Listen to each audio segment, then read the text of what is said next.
Bonjour à tous, j'espère que vous allez bien. Je suis ravi de vous retrouver pour une série de vidéos sur le chapitre énergie mécanique.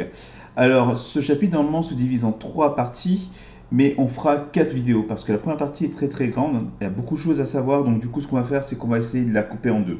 Vous aurez donc une première vidéo sur tout ce qui concerne les activités et la conclusion, et une deuxième vidéo sur des exercices d'application et la rédaction qu'il faudra appliquer pour ces exercices.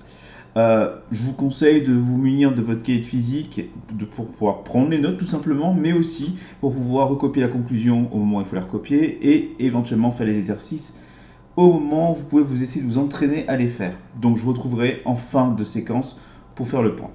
A bientôt!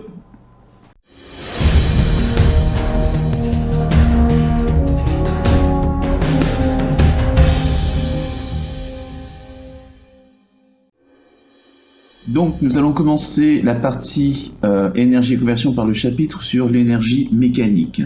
La question va se poser donc c'est qu'est-ce que l'énergie mécanique? Nous avons donc 3 objectifs à atteindre à la fin de cette séquence. Calculer une énergie cinétique, reconnaître une énergie potentielle de pesanteur, expliquer une conversion d'énergie mécanique. Le chapitre se différencie par 3 parties qui vont être dans un premier temps l'énergie cinétique, l'énergie potentielle de pesanteur et enfin l'énergie mécanique.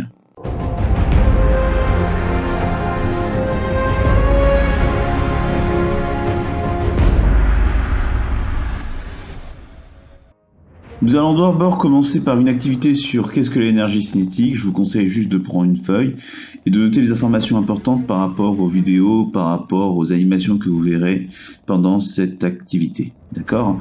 Et ensuite, vous rédigerez une carte mentale sur l'énergie cinétique de manière à voir si vous arrivez à extraire l'information importante de ce qui va être dit. L'énergie cinétique est une option un peu abstraite, donc pour pouvoir mieux la comprendre, je vous propose une petite vidéo qui montre les conséquences d'avoir une énergie cinétique un peu élevée. Hi James, Jules, fancy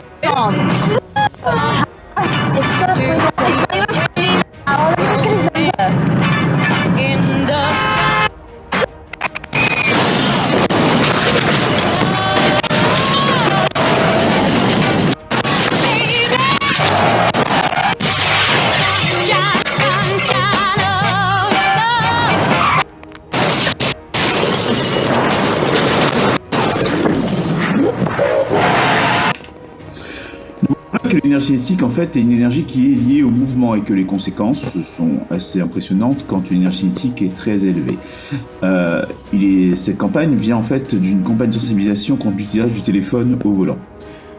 Cette énergie cinétique, j'aimerais bien savoir de quoi en fait elle dépend. Elle est liée au mouvement mais pas que.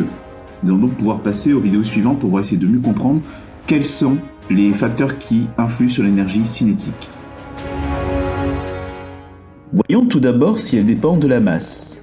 Voici un crash test réalisé avec 2 voitures roulant à la même vitesse, mais possédant toutes les deux masses différentes. Tout d'abord, la Tesla Model S, cette voiture-là qui pèse donc 2106 kg. Ensuite, la BMW i3 plus légère, qui pèse 1345 kg.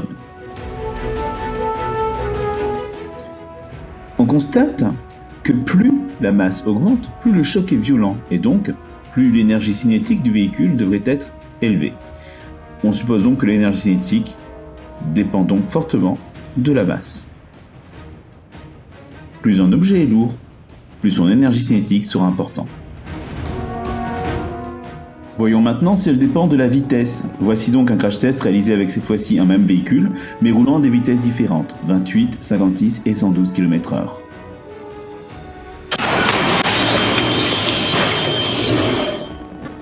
Nous voyons donc que plus la vitesse augmente et plus le choc est violent. Donc l'énergie cinétique dépend de la vitesse et elle dépend fortement de la vitesse, nous le verrons tout à l'heure. On sait donc que l'énergie cinétique dépend et de la masse et de la vitesse d'un objet en mouvement. Voici donc 2 graphiques présentant l'énergie cinétique en fonction de la masse et en fonction de la vitesse. Attardons-nous sur le premier graphique. Nous observons une droite passant par l'origine. Cela signifie donc que l'énergie cinétique est proportionnelle à la masse de l'objet. Quant au deuxième graphique, nous observons que l'énergie cinétique augmente plus vite que la vitesse. Nous observons ce qu'on appelle une parabole. Nous verrons tout à l'heure à quoi correspond cette fonction parabole.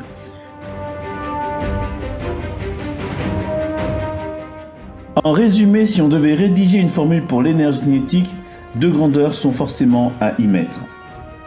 La première grandeur, évidemment, c'est la masse. Nous avons vu dans le premier graphique que l'énergie cinétique est proportionnelle à la masse. La deuxième grandeur, un petit peu plus compliquée, puisqu'elle ne fait pas appel à une notion. La deuxième grandeur est la vitesse, mais au carré. Effectivement, la courbe précédente était une parabole caractéristique de la fonction carré vue en mathématiques. Il ne s'agit pas d'une notion qui est abordée en troisième, vous la verrez effectivement en seconde. Et enfin, je pose également 0,5 qui est une constante, afin de compléter la formule. La justification pour ce 0,5 dans la formule de l'énergie cinétique sera vue dans le supérieur si vous poursuivez après le bac. L'énergie cinétique est une grandeur qui possède une unité. Là, le but est de retrouver l'unité de cette énergie cinétique. Donc pour cela, je vous laisse 5 petites secondes. Vous allez regarder le descriptif en fait de ce pistolet à billes ou pistolet airsoft qui se trouve être un pistolet qui projette une bille avec une certaine énergie cinétique. Donc je laisse 5 petites secondes pour essayer de retrouver quelle est l'unité de l'énergie.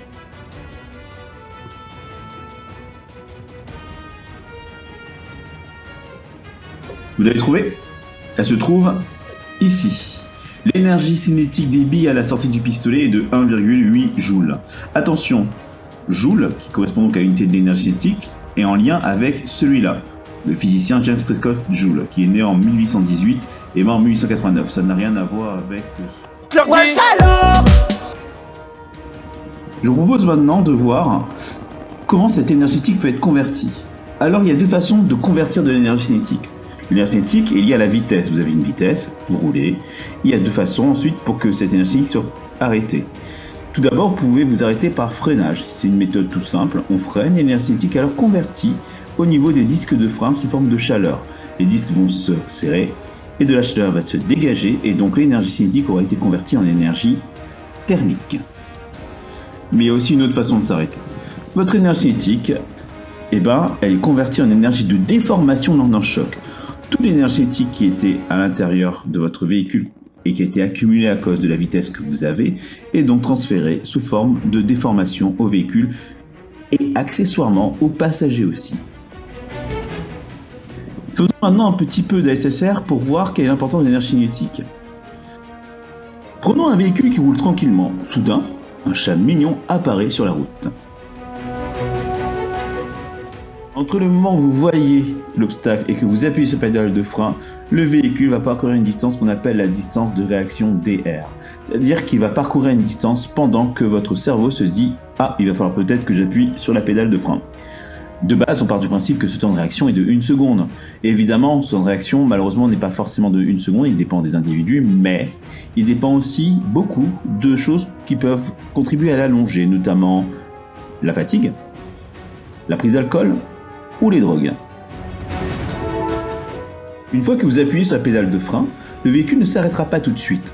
Il parcourra une distance pendant laquelle la totalité de l'énergie cinétique est convertie en énergie thermique au niveau des disques de frein.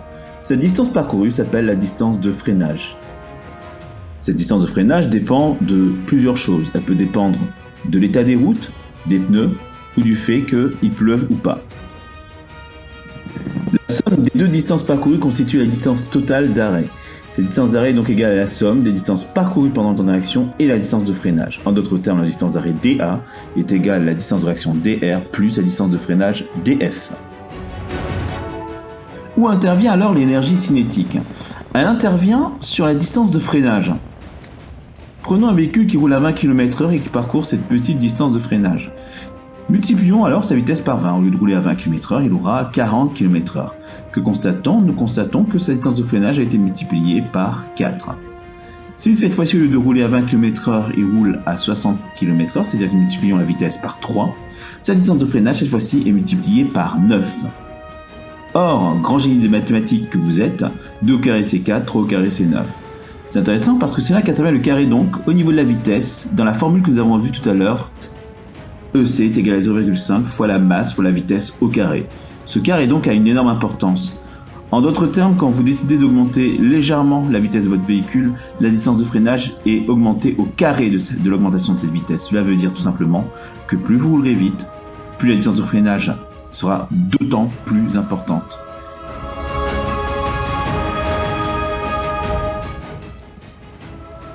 On va faire maintenant une petite pause. Vous allez maintenant prendre 5 minutes pour réaliser votre carte mentale sur la définition que vous feriez sur la notion d'énergie cinétique. Appuyez sur pause maintenant et vous relancerez la vidéo dans 5 minutes quand vous aurez terminé votre carte mentale.